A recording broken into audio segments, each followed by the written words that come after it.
Iniciar cumprimentando a professora Rossane, a titular da cadeira de prática forense, e o meu colega Gabriel Tules, que neste caso está como defensor do denunciado. Trata a denúncia em desfavor do Pierre Riviere, 20 anos, né, que no dia 3 de junho de 1835, por volta das 11 meio de meia, segundo relatos das testemunhas, praticou um triplo homicídio contra sua mãe e seus dois irmãos. Bom, podemos vislumbrar, na análise da fase pré-processual, dos depoimentos, das testemunhas, do próprio denunciado, que houve premeditação. Ele já há 15 dias estava planejando esse homicídio. Segundo o denunciado, o que motivou este homicídio foi uma vingança, porque via os tormentos, né, segundo ele, que a mãe impetrava em seu pai. Já estavam separados, inclusive o denunciado morava com o pai, mas ele, após a separação, o próprio pai dele também vinha sofrendo muito por causa da separação, e durante a relação do casal, ele relata vários tormentos. Então, desta forma, ele decidiu matar a mãe para acabar com as tristezas, as agruras que o pai vinha sofrendo. Porém, teve mais duas vítimas também, né? Perguntado ao denunciado sobre a motivação da irmã e do irmão, a irmã, segundo ele, era cúmplice desses tormentos, né? Apoiava sempre a mãe, e o irmão, o menor, a criança de 8 anos, pelo amor que ele sentia pela mãe.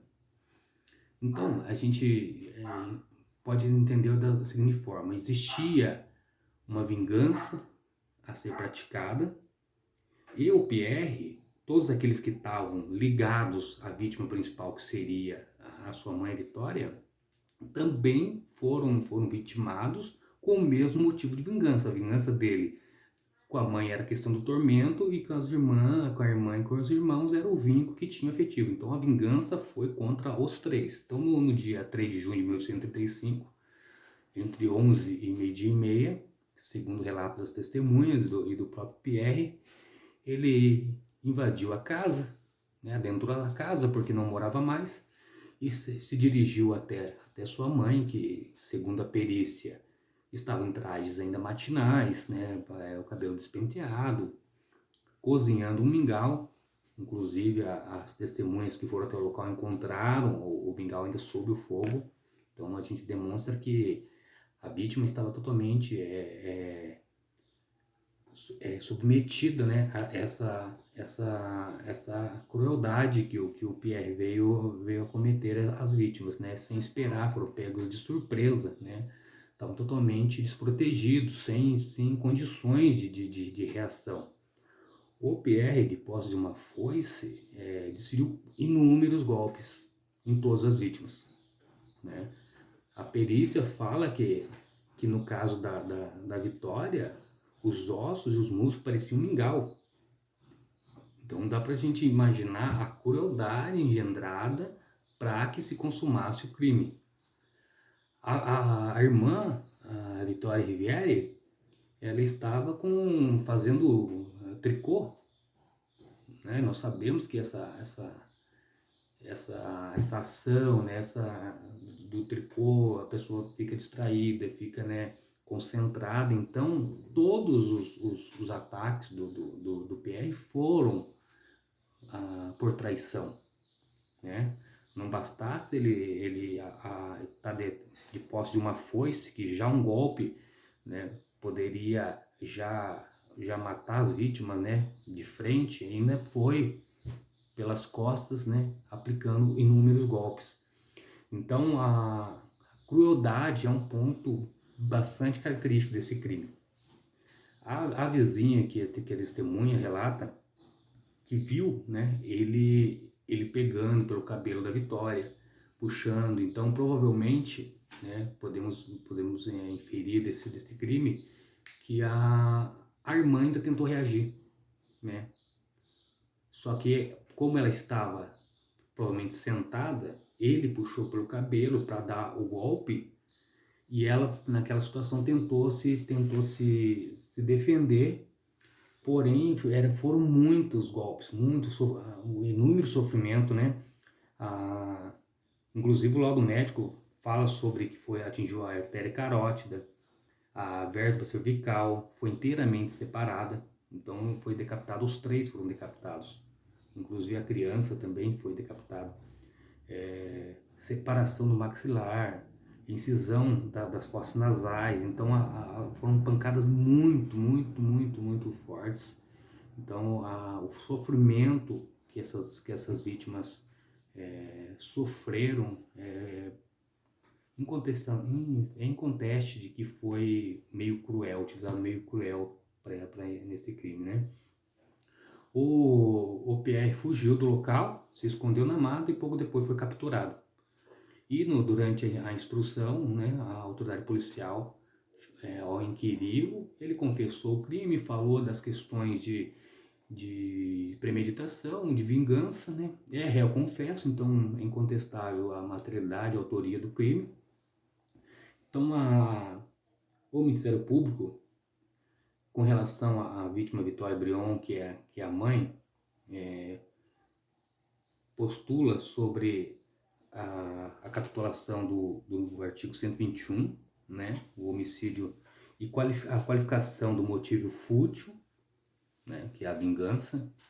Não tem nem questionamento a gente querer debater se é ou não motivo fútil, motivo declinado pelo próprio denunciado, né? O meio foi a tortura, né, meio cruel, também então entra no inciso 3, a traição, no inciso 4, e o inciso 6º, que é contra a mulher, porque também há depoimentos, né, na instrução, que ele tinha aversão a mulheres, né? Então, como a vítima principal, digamos que a vítima, o cerne da vingança dele era a mãe, né, em razão dos tormentos que supostamente praticava contra o pai. Então ele já tinha pregressamente essa aversão às mulheres. Então isso foi que mais induziu ele a cometer esse crime contra a sua mãe e a sua irmã. Também tem a questão do feminicídio, né, que daí entra nessa questão contra a razão e por causa da condição do sexo feminino, e as causas de aumento de pena, né, porque inclusive a mãe estava grávida, né, de 6 meses. Então entra o inciso 1 do parágrafo 7º, que é durante a gestação, e na presença dos ascendentes, né, que é um fato também que demonstra bastante frieza do denunciado. Também consideramos o aborto, porque nós temos o artigo 125, inclusive o STJ já se pronunciou da não ocorrência do bis e idem, isso consta da denúncia, com relação ao crime de aborto. Do Julis, né, da criança, nos mesmos termos, né, com agravante contra ascendente, né, que também enquadra a mãe, que é agravante da linha E do inciso 2º, e no caso do Julis, por ser criança também, então entraria a linha E e H.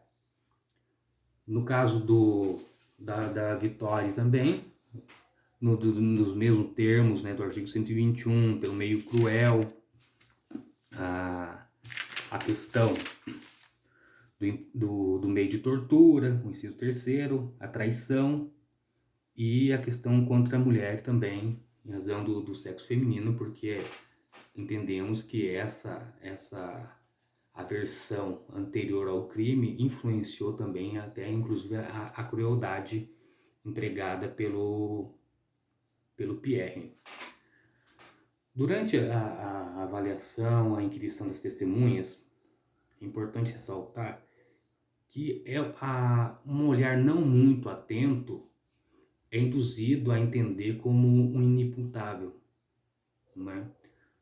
Entendo eu que não se aplica neste caso a inimputabilidade do réu, do denunciado, em razão dele ter convicção, entender que o fato que ele estava praticando era crime, inclusive planejou, inclusive escondeu-se porque sabia que seria punido, né? Sabia que poderia ser condenado até a morte. Isso são palavras do próprio denunciado nos autos. Então, a pronúncia desse denunciado é a maneira correta de se aplicar a justiça, porque do contrário estaria se tirando o direito à sociedade de julgar. Não trata-se agora, nesse momento, né, como sabemos, do julgamento pela condenação ou não, mas que ele seja submetido ao júri popular, que é o juiz natural, né? Não de forma, se não for desta forma, se por acaso uma impronúncia, né, ou uma desqualificação, que não é o caso, seria tirado o juiz natural, né, que é o legitimado constitucional, o julgamento desse caso.